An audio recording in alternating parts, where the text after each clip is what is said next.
हुँ, हुँ, हुँ।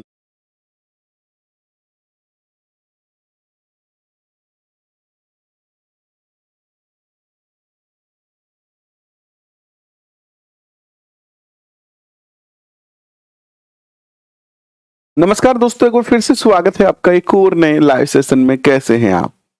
आशा करता हूँ कि आप बहुत अच्छे हैं, स्वस्थ हैं और अपने लक्ष्य की ओर निरंतर बढ़ते जा रहे हैं और उसी क्रम में एक और बेहतरीन कदम आप मेरे साथ बढ़ा रहे हैं।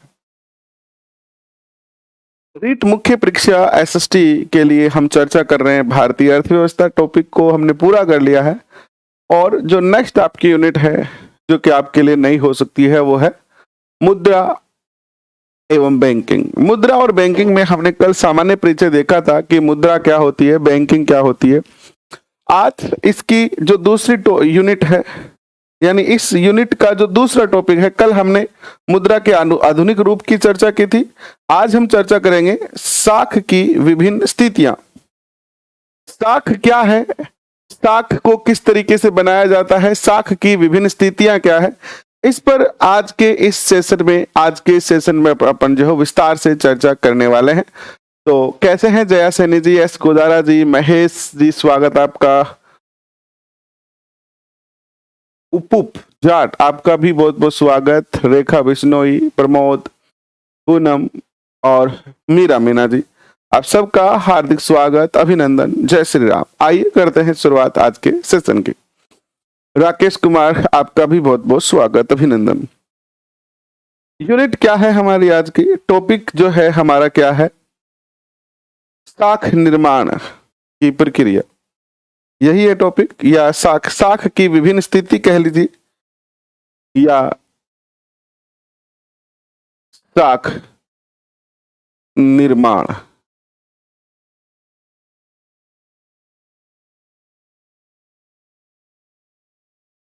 साख की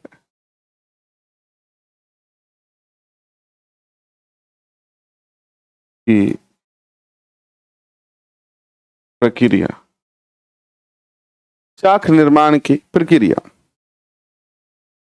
सबसे पहले किसी भी टॉपिक को समझने से पहले उस टॉपिक की जो हेडिंग है, उसकी जो टाइटल है, जैसे आप कोई मूवी देखने जाते हैं, पुरानी मूवी देखिए और आज की मूवी देखिए। आज की जो मूवी है, उनके टाइटल से आप पूरी स्टोरी का पता नहीं लगा सकते। टाइटल कुछ होता है, मूवी कुछ, स्टोरी कुछ अलग ही होती है। हालांकि अंदर का जो मामला है वो अलग होता है और टाइटल अलग होता है। लेकिन पुरानी मूवी देखिए आप, पुरानी मूवी, एक फूल दो माली, जैसे ही आपने मूवी का नाम देखा, आपको पता चल जाएगा कि इसमें एक हीरोइन है और दो हीरो है और दोनों हीरो एक हीरोइन से प्यार करते हैं। यानी टाइटल को देखते ही, टाइटल समझ में आते ही पूरी स्टोरी समझ में आ जाती थी, है ना? आ जाती थी कि नहीं आ जाती थी? फूल और कांटे, जिद्दी, है ना? ऐसी बहुत सारी पुरानी मूवीज हैं जिनसे आप क्या है, टाइटल को समझ लिए तो आपको सब कुछ समझ में आ जाता था। तो इसी प्रकार जब हम कोई टॉपिक पढ़ते हैं हमारी परीक्षा से संबंधित, तो हमें उस टॉपिक का सबसे पहले पता होना चाहिए। अगर हमारी टॉपिक समझ में आ गया तो फिर आगे की सारी राम कहानी समझ में आ जाएगी। थोड़ा सा टॉपिक कठिन था ये मेरे लिए भी। आज शाम को 4 बजे वाला सेशन हमने जीके वाला नहीं किया। 4 बजे से लेकर और 8 बजे तक इस टॉपिक को बहुत गहराई से मैंने समझने का प्रयास किया है, क्योंकि कोई चीज तभी समझाई जा सकती है जब हम खुद समझ जाएं। और एज ए लर्नर मैं भी इन चीजों को समझा हूं पहले, मेरी जितनी बुद्धि है उस अकॉर्डिंग, और फिर मैं आपको समझाने का यहाँ पर जो प्रयास कर रहा हूँ। पॉलिटिकल का पार्ट आपको करवाएंगे, बिल्कुल करवाएंगे, लेकिन स्टेप बाय स्टेप करेंगे। अभी हम आपके अर्थव्यवस्था के टॉपिक करवा रहे हैं, इसके बाद पॉलिटी के भी टॉपिक करवाएंगे। साख का निर्माण कैसे किया जाता है, आज हम इस पे जो है चर्चा करेंगे। तो सबसे पहले हम चर्चा करेंगे कि साख होती क्या है, साख क्या होती है।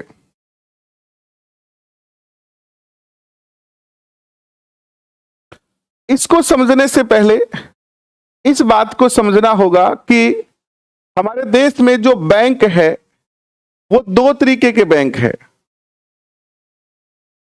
एक तो बैंक है हमारा केंद्रीय बैंक, जो कौन है, आरबीआई है। और दूसरा बैंक होते हैं हमारे बाकी, आरबीआई को छोड़कर जितने भी बाकी बैंक होंगे वो क्या हो गए, व्यापारिक बैंक हो गए। कौन से हो गए, व्यापारिक बैंक हो गए। जैसे कि एसबीआई, बीओबी, पीएनबी, है ना, एचडीएफसी, ये जितने भी बैंक हो गए, आरबीआई को छोड़कर जितने भी बैंक हो गए हैं, वो सारे के सारे जो बैंक होते हैं वो किस में आते हैं, व्यापारिक बैंक में आते हैं। ठीक है, इस बात को समझना भी बहुत जरूरी है। ये जो व्यापारिक बैंक मांग जमाओं के रूप में मुद्रा का सृजन करते हैं, वो ही क्या कहलाती है, साख कहलाती है। ये जो व्यापारिक बैंक है, ये जो व्यापारिक बैंक है, ये जो व्यापारिक बैंक है, ये जो व्यापारिक बैंक है, ये व्यापारिक बैंक मांग जमाओं के रूप में मुद्रा का सृजन करते हैं। व्यापारिक बैंक मांग जमाओं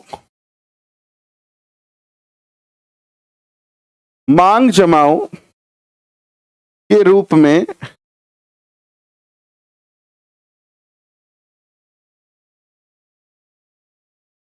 मुद्रा का सृजन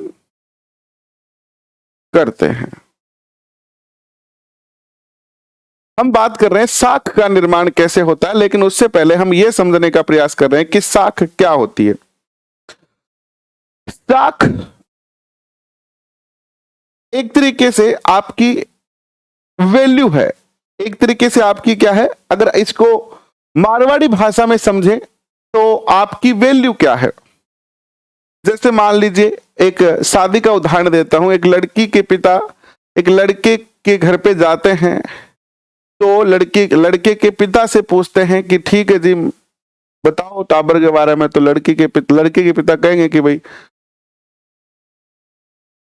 लड़का जो है वो अभी ये कार्य कर रहा है, रीट की तैयारी कर रहा है, साथ में ये काम भी करता है, इतो मारे खेत है ना, इतना मार्कन जो पीछा पड़े है, आ मार्कन गाड़ी है। आपकी थारी की है, साख है, आपकी वैल्यूज। तो इसी प्रकार इन व्यापारिक बैंकों के लिए, जो व्यापारिक बैंक है,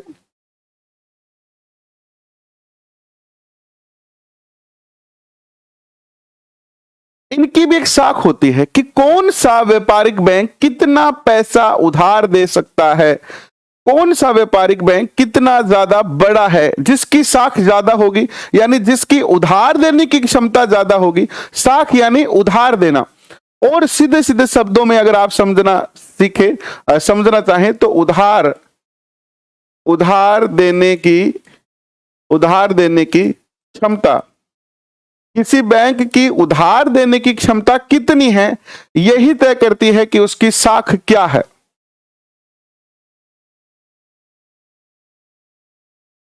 किसी बैंक की उधार देने की क्षमता कितनी है। तो व्यापारिक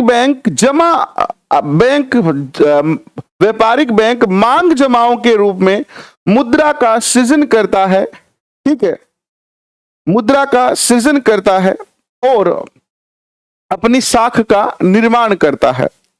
बैंक अपनी जमाओं की नकदी की मांग को पूरा करने के लिए मांग जमाओं का एक न्यूनतम प्रतिशत अनिवार्य रूप से नकद के रूप में रखता है और शेष भाग उधार दे देता है।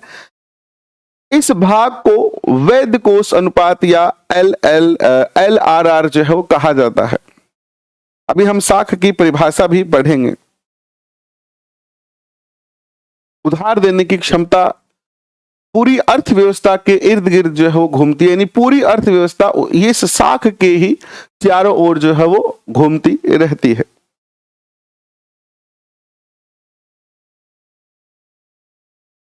साख क्या होती है? उधार देने की क्षमता ही क्या कहलाती है?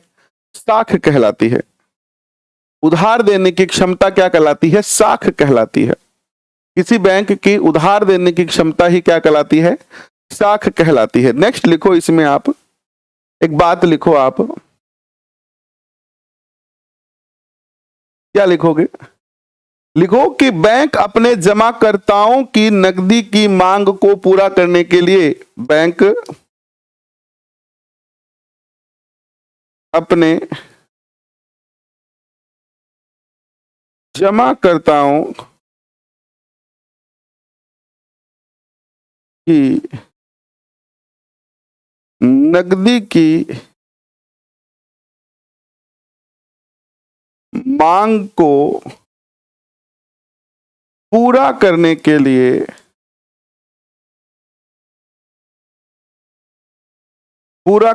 लिए मांग जमाओं का एक न्यूनतम प्रतिशत मांग जमाओं का एक न्यूनतम प्रतिशत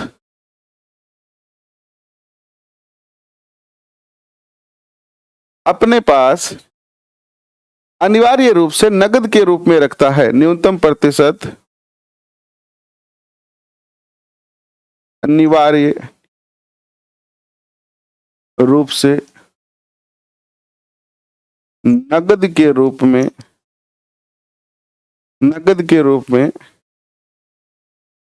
रखता है, नकद के रूप में रखता है और शेष भाग और शेष ऋण या उधार दे देता है जनता को या व्यापारिक संस्थानों को।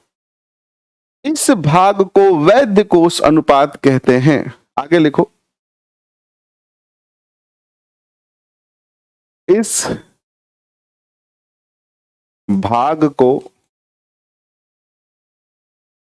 वैध कोष अनुपात या LRR यानी लीगल रिजर्व रेशियो कहते हैं।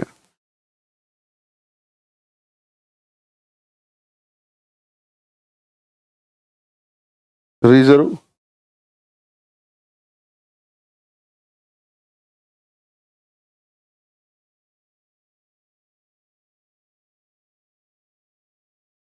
रेशियो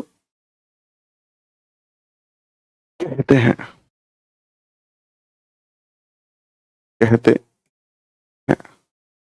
फिर से वापस थोड़ा सा चलना पड़ेगा।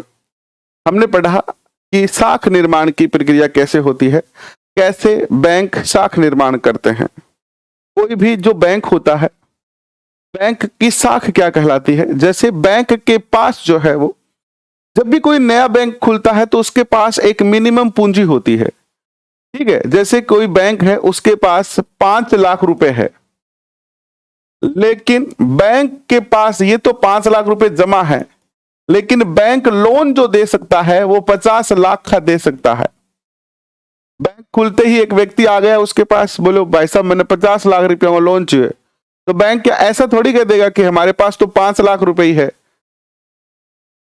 बैंक कहेगा कोई दिक्कत नहीं है, 50 लाख का लोन दे देंगे आपको, बताइए आप क्या हमारे पास जो है वो सिक्योरिटी के तौर पर रखना चाहते हैं, और आप अपना एक अकाउंट हमारे बैंक में खुला लीजिए, हम आपको जो है 50 लाख रुपए का लोन दे देंगे।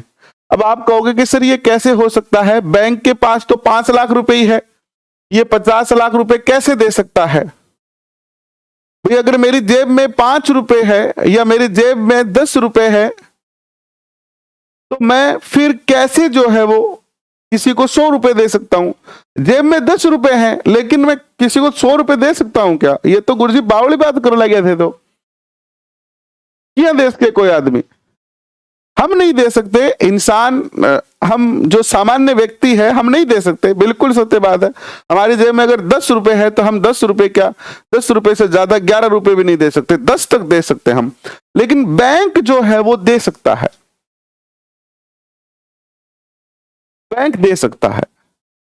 बैंक के पास, अभी एक उदाहरण के तौर पर मैंने बताया कि बैंक के पास 5 लाख जमा थे और 50 लाख का ये लोन दे सकता है। कैसे दे सकता है? ये जो लोन देने की इसकी क्षमता है ना, कि 5 लाख होते हुए 50 लाख का लोन दे सकता है, यही इसकी क्या है, यही इसकी साख होती है, यही इसकी क्या होती है, साख होती है। आइए इसको समझने का प्रयास करते हैं कि साख कैसे निकाली जाती है, साख कैसे बनाई जाती है और साख कैसे जो है वो बैंक क्रिएट करता है अपनी, इसको समझते हैं। तो हमने क्या पढ़ा कि व्यापारिक बैंक मांग जमाओं के रूप में मुद्रा का सृजन करता है। यानी बैंक जो है वो अपने जो मांग जमा, यानी आप किसी बैंक में पैसे जमा कराने जाओगे, आपने किसी बैंक में 10,000 रुपए जमा करवाए, तो ऐसा थोड़ी है कि 10,000 रुपए जमा करा के आप भूल जाओगे, आप वापस भी तो निकालोगे ना, कि भैया 10,000 जमा कराए, 5 दिन बाद गए 2,000 रुपए निकाल लाए जब हमें 2,000 की जरूरत पड़ी, फिर 5, 7, 10, 15 दिन के बाद और हमें 5,000 रुपए की जरूरत पड़ी तो हम 5,000 रुपए निकाल लाए। यानी हमने जितने पैसे जमा करवाए हैं हम उस पैसे को सेव रखते हैं और जरूरत के अनुसार उनको क्या करते रहते हैं, बैंक से निकालते रहते हैं। तो बैंक क्या करता है, हमारी जरूरत के अनुसार, मांग जमा हमारी है, हमारी मांग पर वो जमा हमें वापस दी जाएगी। मेरे अगर खाते में 5,000 रुपए है तो मैं कभी भी मांग कर सकता हूं बैंक से कि मुझे आप 1,000 रुपए दो, मैं बैंक से कह सकता हूं कि 2,000 रुपए दो, तो बैंक को मुझे देना पड़ेगा। तो क्या कहा गया है कि बैंक अपने जमाकर्ताओं की नकदी की मांग को पूरा करने के लिए मांग जमाओं का एक न्यूनतम प्रतिशत अनिवार्य रूप से रखता है और शेष उधार देता है। इसको आप ऐसे समझिएगा कि राम नामक एक व्यक्ति है, राम की जगह मोहन लिख दो, मोहन नामक एक व्यक्ति है और ये आरबीआई बैंक में गया, सॉरी एसबीआई में गया, आरबीआई में तो जा ही नहीं सकता कोई भी, एसबीआई में गया और कहा कि साहब मेरे पास जो है ना 50,000 रुपए है और आप मेरे खाते में क्या कर दो, जमा कर दो, सेव कर दो। जमा कर दिए 50,000 रुपए। बैंक ने कहा कि ठीक है आप ये लो 50,000 रुपए हमने जमा कर दिए। ठीक है, बैंक ने मोहन के खाते में 50,000 रुपए जमा कर दिए। अब बैंक क्या करेगा, इस 50,000 रुपए बैंक ये सोचेगा, क्योंकि बैंक का काम ही क्या है, पैसे का लेन देन करना है, तो बैंक एक आइडिया लगा लेता है कि ये व्यक्ति जो है ना अगले कुछ समय में कितने पैसे वापस निकाल सकता है। मान लीजिए यहां पर जो हम कह रहे हैं ना कि इस भाग वेद कोष कहते हैं, किसको कहते हैं वेद कोष, मैं ये बता रहा हूं आपको, LRR किसको कहते हैं, इसको भी समझ लेते हैं। देखिए अब बैंक क्या करेगा, 50,000 रुपए में से मान लीजिए 50,000 रुपए में से 5,000 रुपए, 5,000 रुपए तो बैंक में जमा रखेगा और बाकी के जो 45,000 रुपए है वो उधार दे देगा।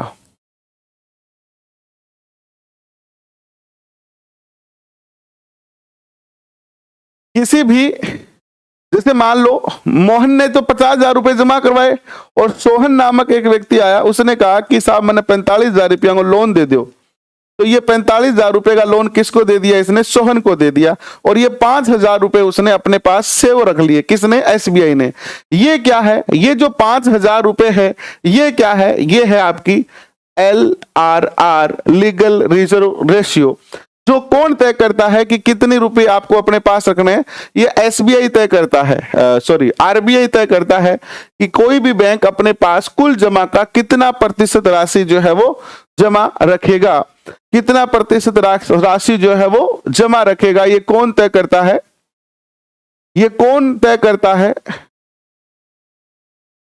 ये कौन तय करता है, ये तय करता है आरबीआई कि कोई बैंक अपने पास कितना जो है वो LRR जो है वो रखेगा, तो ये आरबीआई तय करता है। मान लेते हैं कि यहां पर जो है वो 10% है, तो इसका 10% तो क्या रख लिया इसने अपने पास, सेव रख लिया, बाकी 45,000 रुपए इसने क्या दे दिए, उधार दे दिए। अब मान लो 5-7 दिन बाद में ये व्यक्ति आएगा, ये 50,000 रुपए तो निकालेगा नहीं, ये कहेगा साहब मैंने 5,000 रुपए की जरूरत है, बोले हाँ ले जाओ कोई दिक्कत नहीं है, अपने पास से दे देगा। फिर 10-15 दिन बाद आएगा कि 10,000 की जरूरत है तो 10,000 भी दे देगा। समझना, और थोड़ा सा डीप समझने का प्रयास करते हैं। अभी हमने क्या समझा है कि बैंक कुछ जो भी हम पैसा बैंक में जमा करवाते हैं उसका कुछ भाग क्या करता है, अपने पास सेव रखता है, और उस सेव भाग को क्या कहते हैं, बैंक में हम जो पैसा जमा करवाते हैं बैंक उसका कुछ भाग जो कि आरबीआई तय करता है परसेंटेज में कि 10% की 5%, वो अपने पास सेव रखता है, और सेव पैसे को क्या कहा जाता है, LRR कहा जाता है, अर्थात वैध कोष अनुपात कहा जाता है, लीगल रिजर्व रेशियो कहा जाता है। अब एक उदाहरण के तौर पे समझिए कि साख का निर्माण कैसे होता है। एक उदाहरण लिखते हैं हम। ये हम कौन से बुक से पढ़ रहे हैं, NCERT class 12 chapter number 3, NCERT class 12 chapter number 3 से पढ़ रहे हैं। साख का या मुद्रा का निर्माण कैसे होता है, मैं आपको यह बताने का प्रयास कर रहा हूं उदाहरण के तौर पर, है ना, कि साख का निर्माण कैसे करता है बैंक। बैंक के अंदर जो है एक बैंक है, एक बैंक का हम एक विवरण तैयार करते हैं कि बैंक के अंदर जो है वो मोहन, सोहन, गीता, ये 3 व्यक्ति हैं, ठीक है, और इन्होंने जो है वो नगद कोष में जमा करवाए हैं। मोहन ने जो है वो 1,000 रुपए जमा करवाए, मोहन ने अपने खाते में 1,000 रुपए क्या कर दिए, जमा करवा दिए, ठीक है। ये क्या हो गया, इसका प्राथमिक कोष हो गया, प्राथमिक कोष लिख दो इसको, प्राथमिक कोष, यानी ये इसका मूल पैसा हो गया। मोहन नाम का एक व्यक्ति है, बैंक में गया और 1,000 रुपए उसने क्या कर दिए, जमा करवा दिए, किसमें, अपने खाते में, ठीक है। अब आरबीआई ने तय करा कि कोई भी व्यक्ति आपके पास अगर आता है तो आप उस जो भी वो पैसा जमा करवाता है उसका 10% आप जो है वो LRR जो है वो रखोगे अपने पास। आरबीआई की ये गाइडलाइन है, ये 10%, ये बदलती रहती है राशि, कभी 10 हो सकती है, 8 हो सकती है, 15, 20 हो सकती है, ये कोई स्थायी नहीं होता। लेकिन एक उदाहरण के तौर पर हम मान लेते हैं, हम क्या पढ़ रहे हैं पहले तो ये जरूरी है, थोड़ा सा कठिन टॉपिक है तो आराम से ध्यान से समझने का प्रयास कीजिएगा। टॉपिक से संबंधित आपके कोई कमेंट नहीं आ रहे, बाकी आपके बहुत सारे कमेंट आ रहे हैं। पढ़ने के लिए थोड़ा सा ध्यान केंद्रित करें आप, बाकी चीजों को छोड़कर। समझना, हम क्या पढ़ रहे हैं, हम ये पढ़ रहे हैं कि कोई बैंक साख का निर्माण कैसे करता है, बैंक में साख का निर्माण कैसे होता है। हमने शुरू में पढ़ा कि बैंक के पास पैसे 5,000 रुपए हैं और वो 50,000 रुपए उधार दे रहा है, तो कैसे वो उधार दे रहा है, साख का निर्माण कैसे हो रहा है, इस चीज को मैं आपको समझाने का प्रयास कर रहा हूं। एक व्यक्ति मोहन नामक है, 1,000 रुपए बैंक में जमा करता है और ये 1,000 रुपए का नगद कोष में कितना जाएगा, नगद कोष में कितना जमा होगा, यानी LRR में कितना जमा होगा, इस 1,000 का 10%, 1,000 का 10% कितना हो गया जी, 1,000 का 10% 100 रुपए हो गए। तो 100 रुपए तो इसने किस में जमा कर दिए, बैंक ने LRR में जमा कर दिए। अब बैंक का काम क्या है, बैंक का काम है लोगों के धन को जमा करना और उस पर ब्याज देना, और दूसरे लोगों को उधार देना और उनसे ब्याज लेना, बैंक का काम यही तो है। बैंक क्या करता है, आपके पैसे को रखेगा अपने पास, आपको इंटरेस्ट देगा, और कोई दूसरा जिसको पैसे की आवश्यकता है उसको वो उधार देगा और उससे ब्याज लेगा, यही तो बैंक का काम है। तो अब देखिए बैंक ने क्या करे, बैंक के पास कितने रुपए बच गए, 900 रुपए, 900 रुपए इसने क्या कर दिए, ऋण दे दिया। क्या दे दिया, ऋण दे दिया, या आप साधारण भाषा में समझ लीजिए उधार दे दिए। किसको दे दिए उधार, ये उधार दे दिए सोहन को। उधार किसको दे दिए, सोहन को दे दिए। राम ने तो जमा करवाए थे 1,000 रुपए, लेकिन सोहन गया, बोला साहब मैंने 1,000 रुपया, सॉरी 900 रुपये की जरूरत है, मेरे को क्या है 900 रुपए की क्या है जरूरत है। तो बैंक ने कहा कोई बात नहीं है, आपको 900 रुपए दे देंगे, लेकिन बैंक ने कहा कैश नहीं दूंगा, नगद नहीं दूंगा, तुम्हें खाता खुलवाना पड़ेगा, तुम्हारे खाते में आएंगे। कभी भी आप अगर बैंक से लोन लेते हो तो याद रखना, हमेशा बैंक कभी भी आपको कैश लोन नहीं देता है। कोई भी बैंक हो, कैश में लोन कोई नहीं देता है, वो सब आपके खाते में पैसे डालते हैं। किस में डालते हैं, खाते में। जैसे मान लो कोई व्यक्ति लोन लेने जाता है बैंक से, तो मान लो उसने 50,000 रुपए लोन लिया, तो ऐसे नहीं है कि आपको गिन के 50,000 रुपए दे देंगे, नहीं, आपको खाता रहना चाहिए बैंक में और उस खाते में डाल देंगे। तो बैंक ने क्या कहा, सोहन से कहा कि आप अपना अकाउंट नंबर दीजिए, हम आपको 900 रुपए उधार दे देते हैं। और ये जो 900 रुपए थे, ये जो 900 रुपए थे ना, ये सोहन को क्या दे दिए, उधार दे दी। तो सोहन के खाते में कितने रुपए जमा हो गए, सोहन के खाते में कितने रुपए जमा हो गए, 900 रुपए जमा कर दिए ना बैंक ने। सोहन के खाते में बैंक ने 900 रुपए जमा कर दिए। अब देखो, सोहन के खाते में जैसे ही 900 रुपए आएंगे तो इसका 10% क्या करेगा, ये काटेगा, और 10% कितना हो गया, 90 रुपए हो गए। 10% कितना हो गया, 90 रुपए हो गए। तो 90 रुपए तो ये किस में रख देगा, LRR में रख देगा। और बाकी कितने बच गए, बाकी कितने बच गए, बाकी बच गए कितने, 810 रुपए। ये 810 रुपए ये फिर किसी तीसरे व्यक्ति को उधार दे देगा। और तीसरा व्यक्ति कौन है, गीता है। गीता बोली साहब मैंने रीट की गाइड लेनी है, मन पैसे उधार चाहिए, गीता चाहिए, बोला दे दो एक बार 800 रुपया। तो बोले ठीक है ले जा। तो 810 रुपए गीता के खाते में जमा कर दिए। गीता के खाते में कितने कर दिए, 810 रुपए जमा कर दिए। बैंक ने गीता के खाते में 810 रुपए जमा कर दिए। तो बैंक देखो, बैंक का पैसा है, इधर से काटा उधर जमा कर दिया। एक व्यक्ति के बैंक से एक व्यक्ति का पैसा दूसरे व्यक्ति को दे रहा है बैंक। बैंक क्या कर रहा है, मेरा पैसा आपको दे देगा, आपका पैसा मुझे दे देगा। इस तरीके से पैसे को घुमाने का काम कर रहा है। अब तीसरा देखो, 810 रुपए में फिर ये 10% निकालेगा, कितना, 81 रुपए। और बाकी बच गया कितना रुपए, बाकी जो 79 रुपए बच गया वो किसको दे देगा, ये फिर से उधार दे देगा किसी न किसी को। फिर से ये किसी न किसी को क्या दे देगा, उधार जो है वो दे देगा।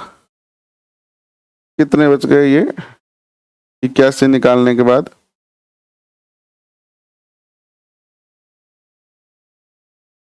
729 बच गए क्या, 729 रुपए। ये क्रम जब तक चलता रहेगा जब तक यहां पर क्या नहीं आ जाता है, जीरो नहीं आ जाता है, यहां पर जीरो नहीं आ जाता है। तो ये जो प्राथमिक कोष है बैंक का, बैंक के पास वास्तव में कितने रुपए आए थे, 1000 रुपए आए थे। और बैंक ने उधार कितने दे दिए, देखो 900, 810 और 729।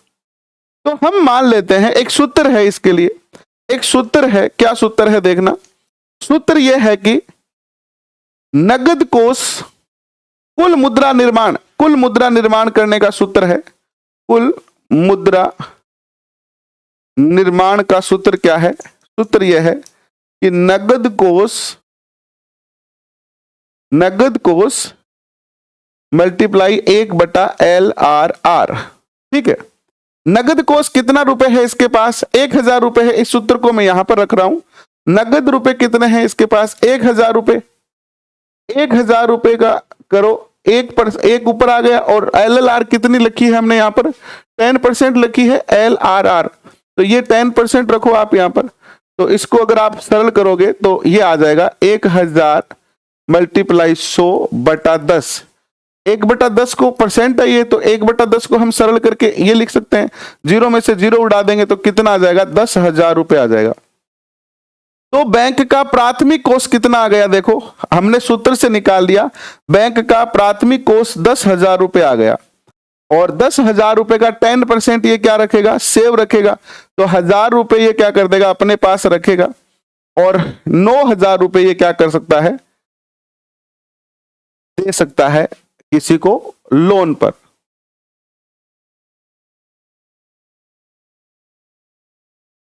ये इस तरीके से जो है आप क्या निकाल सकते हैं, किसी भी बैंक का कोई भी बैंक जो है अपनी साख का निर्माण ऐसे करता है। कोई भी बैंक जो है वो अपनी साख का निर्माण ऐसे करता है। ये तब तक प्रोसेस चलती रहेगी जब तक यहां पर क्या नहीं आ जाएगा, शून्य नहीं आ जाएगा। लेकिन चूंकि हमारे पास डाटा था और हमारे पास सूत्र है। सूत्र ये था कि अगर आपका नगद कोष आपको पता है, नगद तो आपके पास 1000 रुपए थे और 1000 रुपए से आप देख लो 9000 रुपए तक का उधार दे सकते हो। बैंक के पास केवल 1000 रुपए है और बैंक उधार दे सकता है 9,000 रुपए तक, तो बैंक का जो साख हो गया वो कितनी हो गई? बैंक की साख हो गई 10,000 रुपए की। ये बैंक की साख हो गई है, ये क्या हो गई है? 10,000 रुपए बैंक की साख हो गई है। तो इस प्रकार हम क्या कर सकते हैं? बैंक साख या फिर मुद्रा निर्माण जो है वो कर सकते हैं।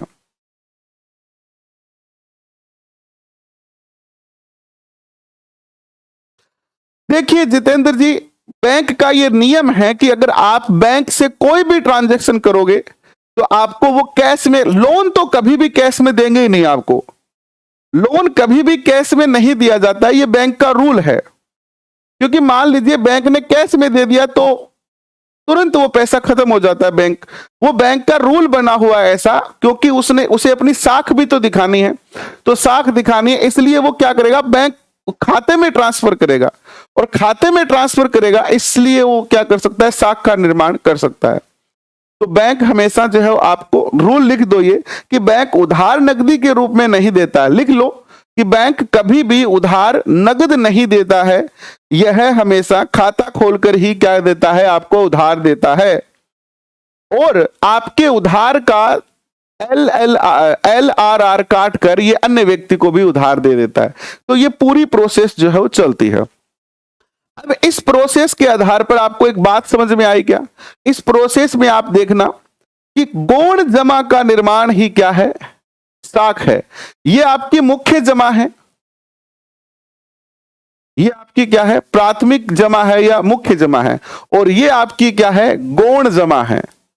ये आपकी क्या है? गौण। ये जो बाकी की जमा है ना, प्राथमिक जमा तो केवल यही है, इसमें प्राइमरी जो आपका पैसा जमा हुआ है ये तो यही है, इसके बाद की जितनी भी ट्रांजैक्शन है वो क्या है? गौण है। तो आप इसकी परिभाषा लिखिए। अब देखो इतना सारा मैटर जो मैंने आपको समझाया है, इसमें पेपर में आने वाली बात कोई नहीं है, ठीक है? पहली बात तो ये समझ लो। अब मैं इतनी जो बात समझाई है ये इसलिए समझाई है कि आपको ये समझ में आ जाए कि बैंक साख क्या होती है। बैंक साख क्या होती है? मुख्य जमा के अलावा जितनी भी जमा होती है, जैसे मुख्य जमा तो 1,000 रुपए है, इसके बाद जो गौण जमा है आपका, वो ही क्या है? आपकी बैंक साख है। तो परिभाषा लिखो आप बैंक साख की। साख की परिभाषा ये पूछी जा सकती है आपसे। मुद्दे की बात ये है, अब पहली परिभाषा लिखो आप, दो ही परिभाषा लिखाऊंगा आपको केवल। पहली परिभाषा लिखो हम के अनुसार। हम के अनुसार ये टॉपिक तैयार करने में बहुत टाइम लगा है, एनसीईआरटी को आधार मानकर और कुछ और बुक से इसको मिला के तैयार किया है। परिभाषा एनसीईआरटी में थी नहीं, इसलिए खाते में निकल जाते हैं वो अलग बात है, लेकिन एक बार तो आपके खाते में जमा कर ही देंगे ना। आप ऐसा थोड़ी है कि हाथों हाथ ही सारे पैसे निकाल लेते हैं, ऐसा नहीं करते हैं। ऐसे तो मान ले जिस व्यक्ति ने खाते में जमा करवाए, जैसे मैंने बैंक में 50,000 रुपए जमा करवाए, तो मैं भी तो अपने पैसे वापस निकाल सकता हूं, लेकिन बैंक के प्रो सिस्टम में आ जाता है ये, और सिस्टम में आ जाता है तो क्या हो जाता है? लक्ष्मण लालचंद यादव कह रहे हैं सर जल्दी करो। के बात भाई, कोई ट्रेन छूटे, जल्दी कितनी करनी है? ये चीज की जल्दी करनी है? जल्दी आप करो, मैं तो जल्दी कर रहा हूं, आप और जल्दी कर लो, आपसे और ज्यादा जल्दी होती है। तो गौण जमा का निर्माण ही साख निर्माण है। गौण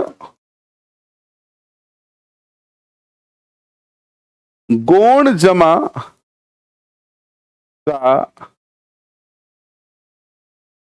निर्माण ही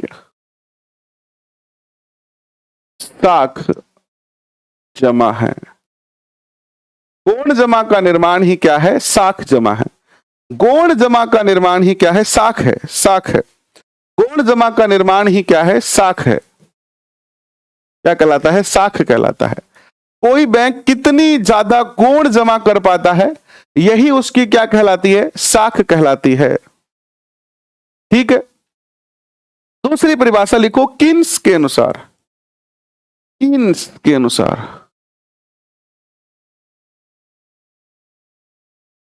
किन्स के अनुसार ये क्या कहते हैं? ये कहते हैं कि ऋण जमा की संतान है और जमा ऋण की संतान है। ऋण जमा की संतान है और जमा ऋण की संतान है। इन्होंने कहा कि जितना ज्यादा लोग बैंक में पैसा जमा कराएंगे उतना ही ज्यादा बैंक आपको ऋण दे पाएगा। इसको ऐसे समझो कि ये बैंक है, इस बैंक में जितना ज्यादा इधर से पैसा जाएगा उतना ही तो ज्यादा ये क्या कर पाएगा, ऋण दे पाएगा। उतना ही ज्यादा क्या दे पाएगा, ये ऋण दे पाएगा। तो एक तरीके से ऋण जमा की संतान है। ऋण क्या है, जो लोगों ने जमा करवाया है उसी की संतान है ऋण। और जमा क्या है, जमा क्या है, ऋण की संतान है। जमा क्या है, ऋण की संतान है। कोई व्यक्ति, आप अपना पैसा बैंक में कब जमा करवाओगे, जब आपको बैंक बहुत ज्यादा क्या देगा, ब्याज देगा, तभी तो करवाओगे ना। गौण जमा का अर्थ बता दिया ना। गौण जमा मुख्य ट्रांजैक्शन को छोड़कर, मुख्य ट्रांजैक्शन आपकी हमने उदाहरण में देखा 1000 रुपए है, तो इसके बाद का जो भी आपका ट्रांजैक्शन है वो सारा गौण जमा कहलाता है। ठीक है, अब थोड़ा सा आगे और चलते हैं।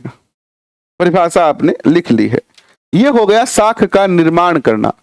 साख का निर्माण करना है ना, साख का निर्माण करना आपको समझ में आ गया।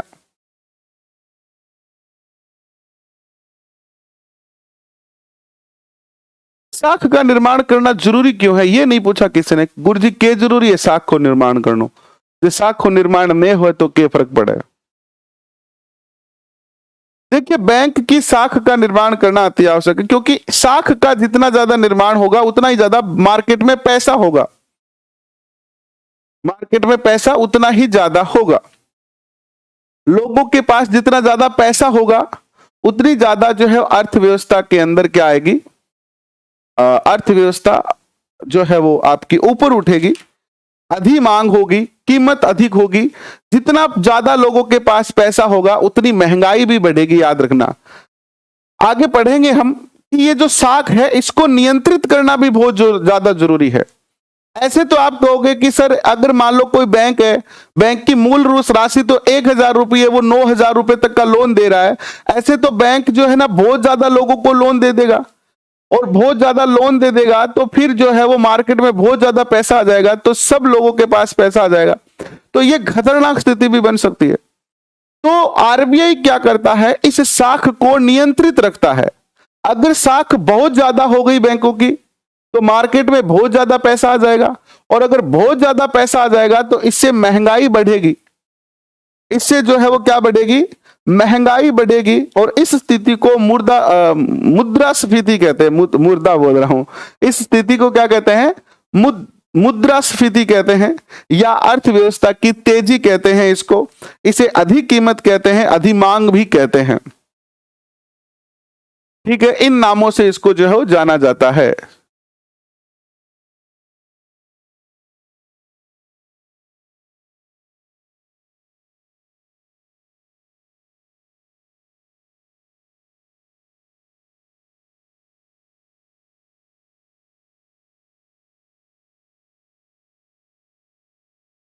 तो यही तो मैंने बताया है मेरे भाई जितेंद्र कुमार, यही तो मैंने आपको बताया है, यही तो मैंने बताया है कि मुख्य ट्रांजैक्शन के अलावा जो ट्रांजैक्शन बच गई एलआरआर के बाद जो बच गई ट्रांजैक्शन, वही तो क्या है, आपकी गौण साख है। यही तो मैंने बताया आपको, ये मैंने इसके अलावा अलग थोड़ी बताया है। अब देखिए, ये जो साख है, इस साख का क्या प्रभाव पड़ता है। साख को नियंत्रित करना बहुत ज्यादा जरूरी है, क्योंकि साख यानी मुद्रा, और जितनी ज्यादा मुद्रा होगी जितना ज्यादा पैसा होगा, या फिर पैसा कम होगा। हो सकता है कि बैंक जो है वो पैसा कम कर दे, लोगों को उधार ना दे, या बैंक जो है ज्यादा पैसा लोगों को उधार दे दे। तो दोनों ही स्थिति, यानी मार्केट में पैसे की कमी होना और मार्केट में पैसे की अत्यधिकता होना, यानी लोगों के पास बहुत ज्यादा पैसा आना और बहुत कम पैसा आना, ये दोनों ही स्थिति क्या होती है हमारे लिए खतरनाक होती है, हमारे लिए अच्छी नहीं होती है। तो ऐसी कंडीशन में क्या करती है आरबीआई जो है वो साख का नियंत्रण करती है। तो अब हम पढ़ेंगे साख का नियंत्रण कैसे किया जाता है। साख का निर्माण हमने पढ़ा, अब देखिए साख का नियंत्रण। साख का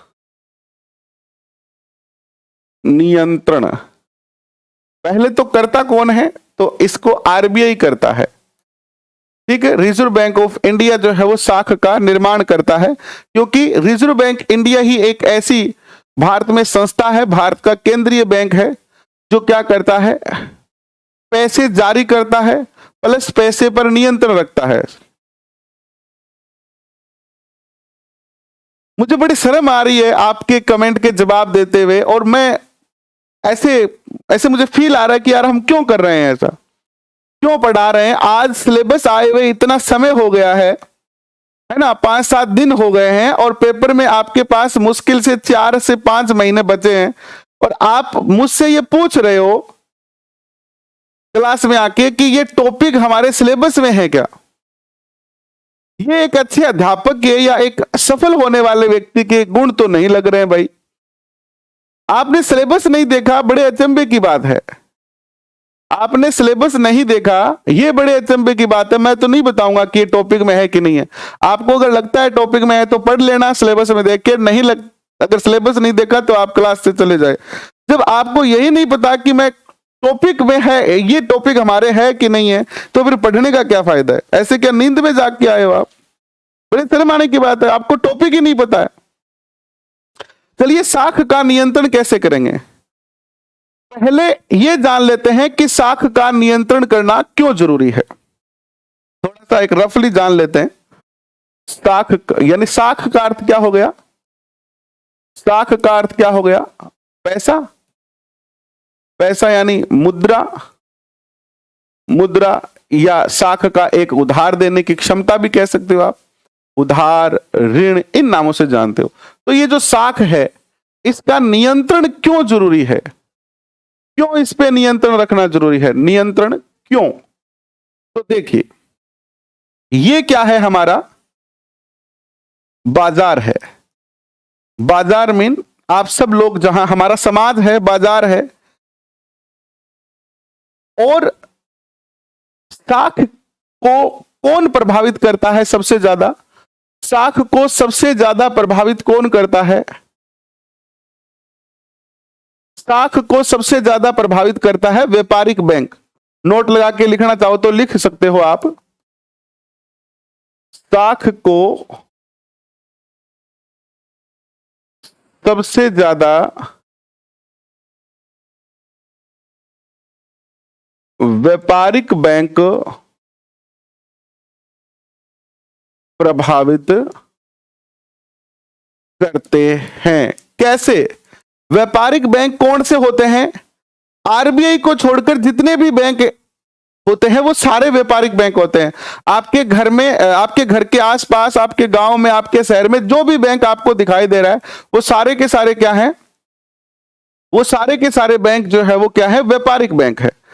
अब व्यापारिक बैंक साख को सबसे ज्यादा प्रभावित करते हैं। व्यापारिक बैंकों का काम क्या है, व्यापारिक बैंक का काम है लोन देना और जमा लेना, ऋण देना। व्यापारिक बैंक क्या करते हैं, ऋण देते हैं। अब मान लीजिए व्यापारिक बैंक जितना ज्यादा ऋण देंगे, बैंक जो है वो अगर ऋण ज्यादा देंगे, ज्यादा ऋण देंगे तो बाजार में पैसा ज्यादा आ जाएगा ना, पैसा क्या आ जाएगा, ज्यादा आ जाएगा। अगर बाजार में पैसा ज्यादा आ जाएगा तो लोगों की परचेजिंग पावर बढ़ जाएगी, लोगों की खरीदने की शक्ति बढ़ जाएगी। आप कभी कभी अपने दादा दादी से या नानी नानी से सुनते होंगे कि बेटा माली टाइम तो 10 रुपया ही 1000 रुपया के बराबर होता, 2 रुपया किलो, अगर 2 रुपया लेके जाता तो बाजारों झोड़ो भर के सब्जी लाता, 50 पैसा किलो सब्जी मिलती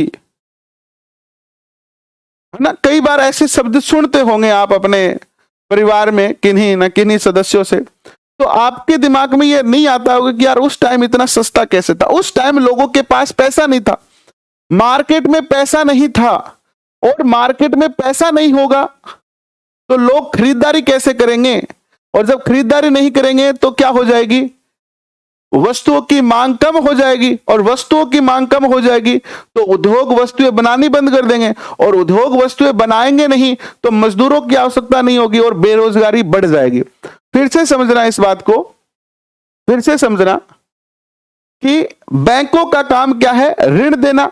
अगर बैंकों ने ऋण ज्यादा दे दिया, किनको, जनता को, उद्योगपतियों को, व्यवसायियों को ज्यादा ऋण दे दिया तो लोगों के पास ज्यादा पैसा आ जाएगा, बाजार में ज्यादा पैसा आ जाएगा तो लोगों की खरीदने की क्षमता बढ़ जाएगी, खरीदने की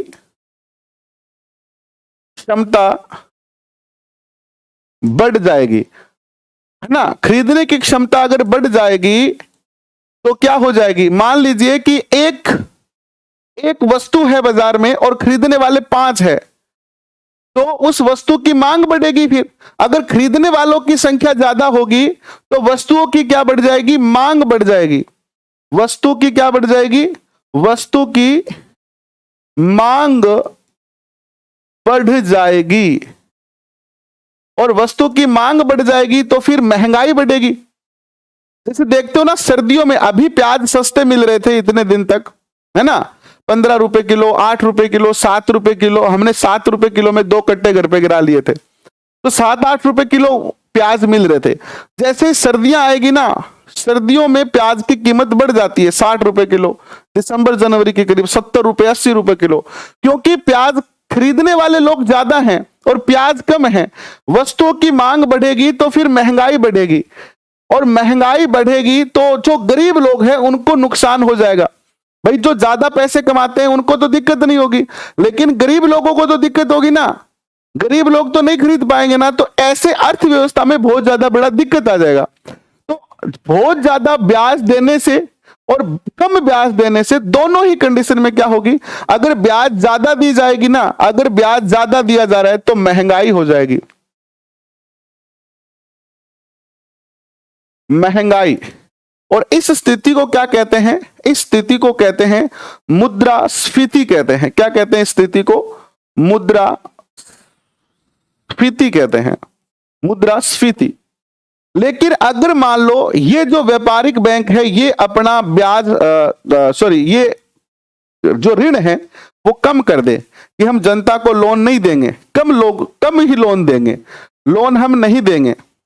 अगर ये लोन नहीं देगी जनता को तो जनता के पास पैसा नहीं आएगा, और जब जनता के पास पैसा नहीं आएगा तो जनता खरीद नहीं पाएगी। भाई आपके पास पैसा ही नहीं है। लॉकडाउन नहीं, नोटबंदी हुई थी। नोटबंदी के टाइम में क्या हुआ था, लोगों के पास, क्योंकि पुराने वाले तो नोट खत्म हो गए थे, उनको तो लीगल टेंडर हटा दिया था। अब लोगों के पास पैसे नहीं रहे, और पैसे नहीं रहे, जब लोगों के पास पैसे नहीं रहे तो लोगों की परचेजिंग पावर कम हो गई थी। तो अगर लोगों के पास, अगर बैंक लोन कम देगा तो क्या होगा, बाजार में पैसा क्या हो जाएगा, कम हो जाएगा। जागता है क्या, बाजार में पैसा क्या हो जाएगा, कम हो जाएगा, और पैसा कम हो जाएगा तो लोगों की खरीदने की क्षमता कम हो जाएगी,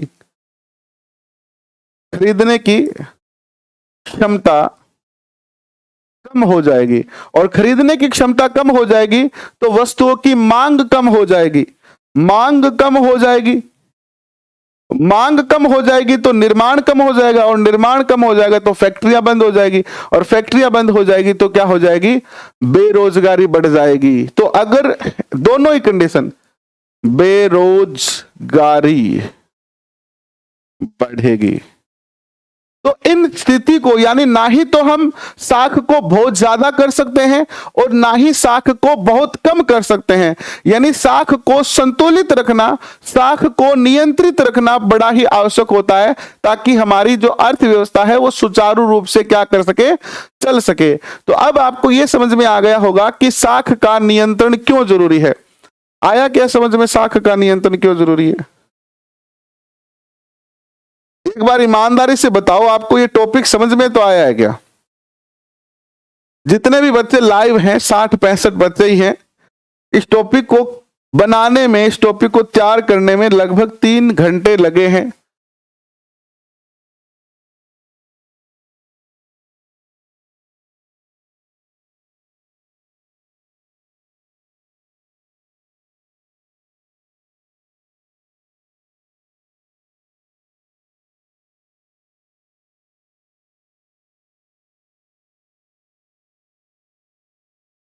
ईमानदारी से बताओ, टॉपिक समझ में आ रहा है क्या? क्योंकि आपके जो कमेंट आ रहे हैं ना, वो बड़े ही जो है वो इनोसेंट यानी मासूमियत वाले कमेंट आ रहे हैं। टॉपिक से संबंधित कोई कमेंट ही नहीं आ रहा है। आप ये नहीं पूछ रहे हैं कि साख क्या होती है, आप ये नहीं पूछ रहे हैं कि सर ज्यादा अगर उधार देंगे तो वस्तु की मांग कैसे बढ़ेगी। आप में से कोई तो कह रहा है कि नोट छाप दो, मोदी के पास बहुत सारे पैसे हैं। कोई कह रहा है कि ये हो जाएगा, वो हो जाएगा। समझ में आ रहा है कि नहीं आ रहा? मेन मुद्दा ये है, क्योंकि यहां से क्वेश्चन पूछा जाएगा आपसे जो मैं आगे पढ़ाने वाला हूं, साख का नियंत्रण कैसे किया जाए। यहां से क्वेश्चन पूछा जाएगा आपसे, यहां से क्वेश्चन पूछा जाएगा। चलो इस टॉपिक को कल आगे कंटिन्यू रखेंगे, है ना, कल कंटिन्यू रखेंगे, है ना।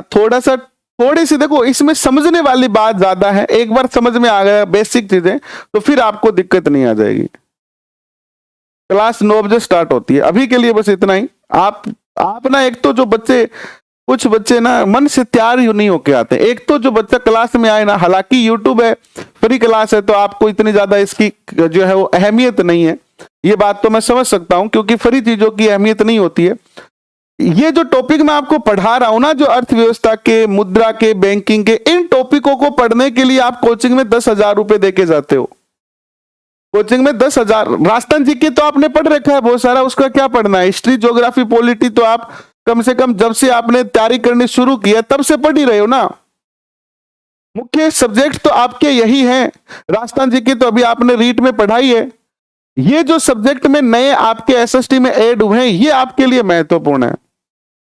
लेकिन फिर भी आपके क्वेश्चन ऐसे आते हैं, सर और टॉपिक हमारा है गे, और रीट लेवल 2 को टॉपिक है गे, इससे तो क्वेश्चन आओ नहीं तो यार थोड़ा मन खाटो खाटो हो जाए, मेहनत करना हो जी कौन करे।